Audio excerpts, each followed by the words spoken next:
Bonjour à tous, je suis Sophie Mulmeyer. Je suis responsable de développement de la région PACA et Languedoc-Roussillon à l'association GSC, qui est l'assurance perte d'emploi des dirigeants destinée aux travailleurs non salariés et aux mandataires sociaux qui, contrairement aux salariés, n'ont pas le droit au chômage lorsque leur entreprise ferme. Alors moi, j'ai 53 ans, j'ai un parcours de salarié pendant 25 ans dans une grosse entreprise et je suis devenue moi-même entrepreneur il y a quelques années de cela, et pour finalement redevenir salarié au sein de l'association GSC. Et il nous semblait important de partager avec vous aujourd'hui les 10 clés pour entreprendre sereinement. Alors, la première clé, bien sûr, c'est de bien réfléchir à la mise en place de son projet, savoir quels sont vos objectifs, savoir quelles sont vos attentes, pardon. N'hésitez pas à faire une étude de marché, à aller voir même des concurrents pour savoir ce qu'ils vivent au quotidien.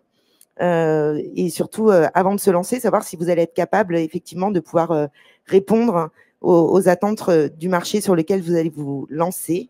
Et aussi, tout cela, et c'est très important, ça va vous permettre d'anticiper les échecs éventuellement, mais aussi votre succès, qui est très important. Ensuite, le deuxième point clé, c'est d'être très bien entouré par l'écosystème entrepreneurial.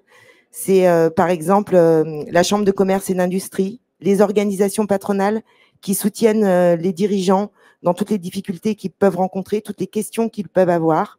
Ça va être aussi la Chambre de métier et de l'artisanat.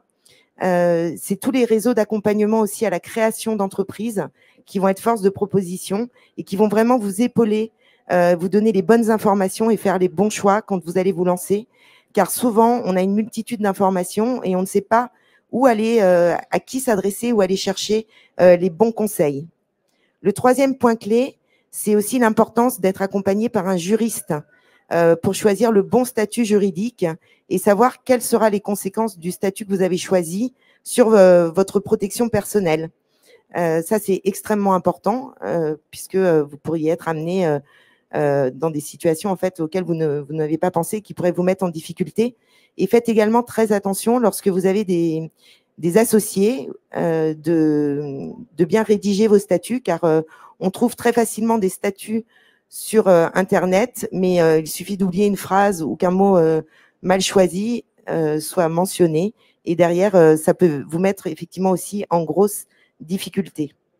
Et aussi, quand vous choisissez votre statut juridique, sachez que quand vous entreprenez, bien sûr, vous n'êtes jamais ou très, très rarement couvert par France Travail et donc vous n'avez pas le droit au chômage.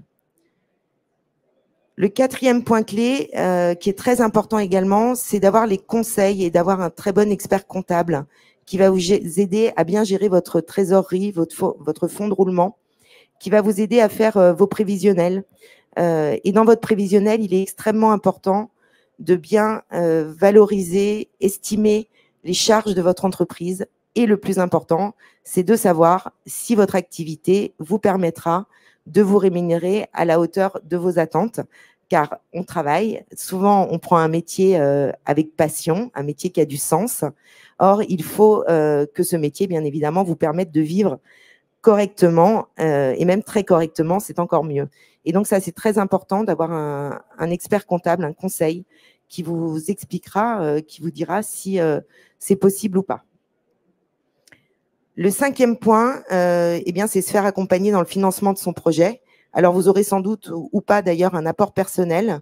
Et sachez qu'il existe diverses façons de trouver des financements, que ce soit par le biais du crowdfunding, que ce soit par le biais, par exemple, de l'aide BPI, les prêts d'honneur, les prêts bancaires. Il y a diverses choses en fait qui existent, et donc n'hésitez pas à aller voir ces organisations qu'il faudra convaincre sur votre projet. Ça veut dire qu'il faudra vous entraîner à bien pitcher, à bien préparer votre intervention de façon à pouvoir obtenir ces financements. Le sixième point, c'est être informé bien sûr sur les solutions qui existent en cas de perte d'emploi. C'est vrai que quand on est dirigeant ou quand on crée son entreprise, on a du mal à se projeter dans l'échec. On va y mettre tout son cœur, tout son temps, tout son argent et parfois même un peu s'entêter. Or, malheureusement, les dernières années nous ont montré que les événements conjoncturels peuvent mettre à mal une entreprise. Et donc, ça n'arrive pas qu'aux autres. Et c'est souvent d'ailleurs pas la faute du dirigeant, c'est un événement extérieur qui va faire qu'il ne va plus pouvoir se rémunérer, payer ses salariés, et donc il va devoir fermer son entreprise.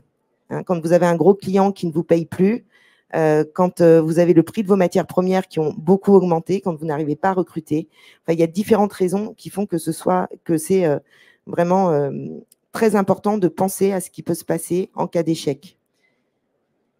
Le 7e point, c'est aussi, vous allez peut-être être amené à recruter des salariés, alors peut-être au départ des apprentis ou des alternants. Donc, il est important, pour faire évoluer votre entreprise, de recruter une équipe qui doit être à votre image, qui doit être peut-être complémentaire avec tout ce que vous connaissez, avec votre savoir-faire. Et c'est ce qui aidera effectivement l'entreprise à bien se développer.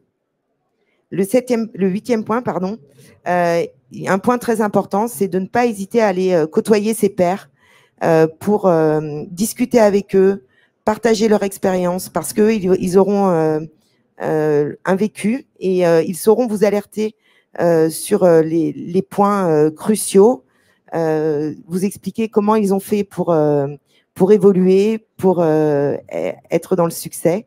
Mais aussi les difficultés qu'ils ont rencontrées. Et ça, c'est important de l'anticiper et de pouvoir justement réfléchir là-dessus.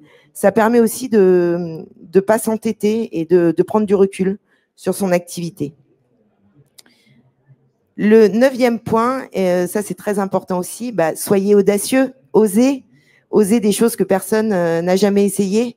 C'est très important, ça vous permettra de vous démarquer. Et puis surtout, soyez vous-même dans cette audace, avec des choses qui vous tiennent à cœur.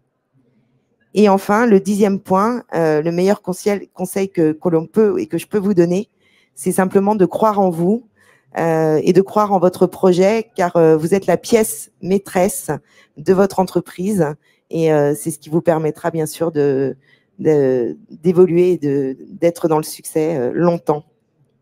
Voilà. J'espère vous avoir donné 10 clés de réussite entrepreneuriale. Et surtout d'entreprendre sereinement en anticipant les difficultés et surtout en partageant beaucoup et en étant bien accompagné. Merci.